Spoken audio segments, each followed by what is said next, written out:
또 오늘 그 어분 칼럼을 통해서 욕심이 낳은 결과라는 걸 갖고 이야기 드리겠습니다.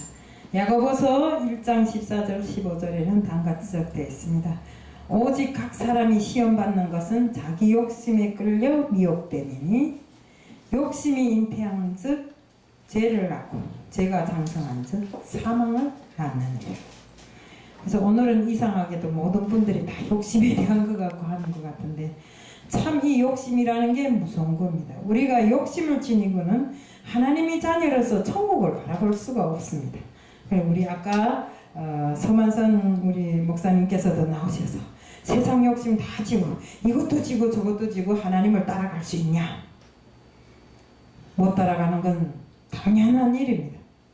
그래서 제가 오늘 이 자리를 통해서 정말 아이들이 동화 같기도 하고 정말 이런 걸 하나 예를 들어 이야기 드린다면 옛날에 한 사람이 있었습니다. 소경이었습니다. 정말 밤낮으로 그 사람이 소원은 눈 한 번 뜨고 세상을 보는 것이었습니다. 그런데 소경이니까 볼 수가 없잖아요. 어느 날 부엉이가 찾아와서 나는 그 낮에는 활동을 안 하니까 내 눈을 빌려드리겠습니까? 아저씨 낮에는 아저씨가 쓰고 밤에는 내가 씁시다 이랬답니다. 그러니까 그렇게 해 하고 부엉이 눈을 빌려서 낮에 보니까 세상 만사가 다 요지경인데 참 그 눈을 빌려가지고 세상을 보자니까 너무 그걸 돌려주는 게 아깝더라는 겁니다. 그래서 처음에는 신용을 지키느라고 몇 번 가서 돌려줬다 돌려받았다 하면서 살았는데 나중에 보니까 그 눈을 가지고 밤에 보니까 밤이 또 밤은 밤대로 더 아름답더랍니다. 누워서 저 하늘을 쳐다보는데 은하수와 별들이 반짝거리는데 자기가 마치나 그 은하강에 둥둥 떠가는 쪽배처럼 생각되고 참말로 너무 좋은 것이 그 눈을 돌려주고 싶은 생각이 없은 것입니다. 그래서 부엉이를 피해서 달아났답니다. 달아났는데 어느 날인가부터 시력이 점점 나빠지면서 보이지가 않는 것입니다.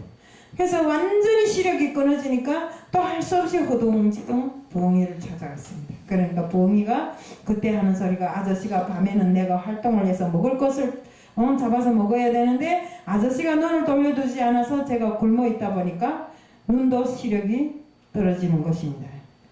그러면서 부엉이가 죽어버렸습니다. 그러니까 정녕 부엉이 눈 때문에 세상을 보고 그렇게 희망을 얻고 살았는데 부엉이가 죽으니까 그 눈도 완전히 죽어버렸잖아요. 그러니까 그 욕심 때문에 그 한 계단 욕심을 넘지 못해서 인생을 망친 그 아저씨와 같은 그런 사람이 내가 아니겠는가 하는 걸 저는 생각해 봤습니다. 정말 저는 못 살던 나라에서 와갖고 여기 와서 처음에 정말 밥을 배불리 먹는 것만으로도 세상의 만사를 다 얻은 것 같았는데 아까 그 정말 김사라 목사님이 이야기했지만 12평짜리 15평짜리도 만족하다고 그거라도 달라 했던 그 시절이 지나서 50평짜리를 원했다는데 저 역시도 그랬습니다. 밥을 배불리 먹다 보니까 그 다음엔 또 욕심이 생겨서 집도 좀 커야 되겠고 남보다 돈도 많이 벌어야 되겠고 우리 자식들이 남보다 더 좋은 걸 다 차지하고 있어야 되겠고 이런 욕심이 날로 커가다 보니까 나중에 돈도 벌고 다 했는데 결국에 뭡니까? 세상 욕심에 물젖어 돌아다니다 보니까 그렇게 믿으라는 하나님을 믿지 않고 세상 일에 빠져 살았더라 이겁니다. 그러다 보니까 세상이 저한테 만만한 겁니까? 절대 세상이 만만하지 않더라고요. 저는 이북에 있을 때 별거 다 해봤어요. 남이 안 하는 걸 다 해본 사람으로서 엄청나게 내로서는 경험도 있고 뭐 남보다 더 잘하리라고 생각했는데 여기 와서 보니까 여기 사람들은 정말 이북 사람들하고 사는 방식 자체도 다르고 나라 법규 자체도 다르고 모든 것이 다른데 살다 보니까 그 욕심 때문에 내가 하나하나 여기 와서 얻었던 것을 하나하나 모래성 무너지듯이 무너져 가더라요.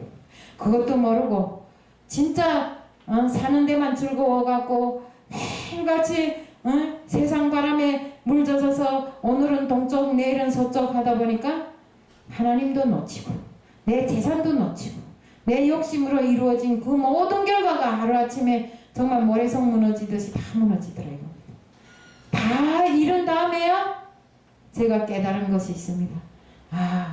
이 하나님을 믿는 사람들 보니까 다 공부도 하고 학식도 많은 사람들이 왜 저렇게 하나님을 믿겠는가? 이런 것을 놓고 봤을 때 나라 대통령도 하나님을 믿는다는데 내가 똑똑한 게 아니라 내가 바보였구나. 내가 바보여서 여기 사람들이 믿는다는 하나님을 내가 모르고 살았기 때문에 이 모든 것이 하루아침에 졸지에 풍랑역처럼 다 날아가 버렸구나. 이걸 느꼈습니다.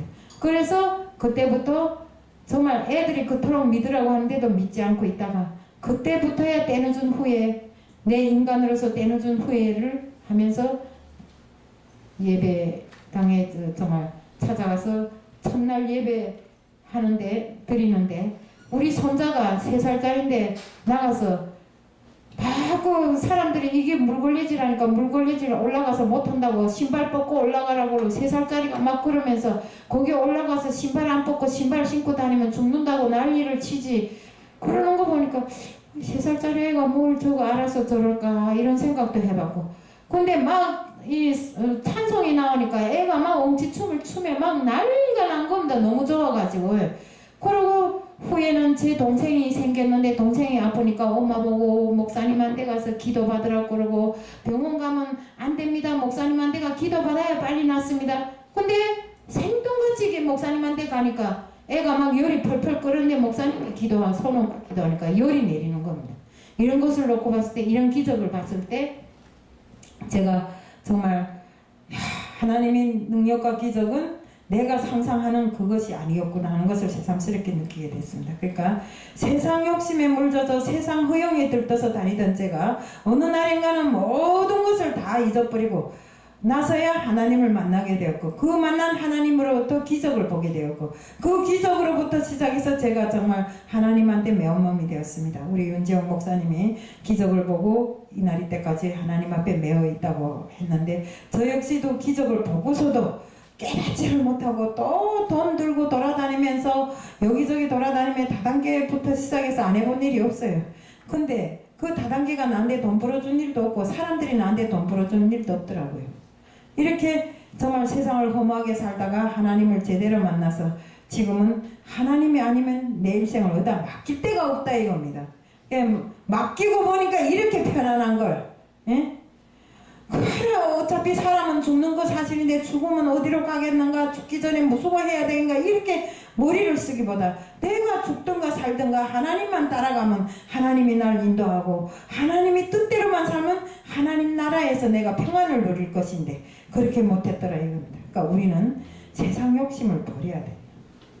그래서 제가 정말 지금까지 여기 앉은 모든 분들이 이걸 깨닫지 못한 사람이 없다고 생각합니다. 그래서 특히 나는 제가 어려운 환경에서 살면서 욕심만으로 가지고 살았던 제 생활이 오늘은 하나님을 만나서 그 욕심을 가지고는 절대로 정말 세상을 뿐만 아니라 우리가 천국을 원하는 천국인으로서 천국을 제대로 희망할 수가 없다는 것을 다시 한번 느꼈습니다. 그렇기 때문에 저는 욕심이 부르는 그 모든 것을 다 배제하고 이제부터 내 마음에 그 욕심을 버리고 그 욕심 대신에 우리 주님을 모시고 그 주님과 함께 영원한 삶을 살겠다는 것을 말씀드리며 오늘 5분 칼럼을 마칩니다.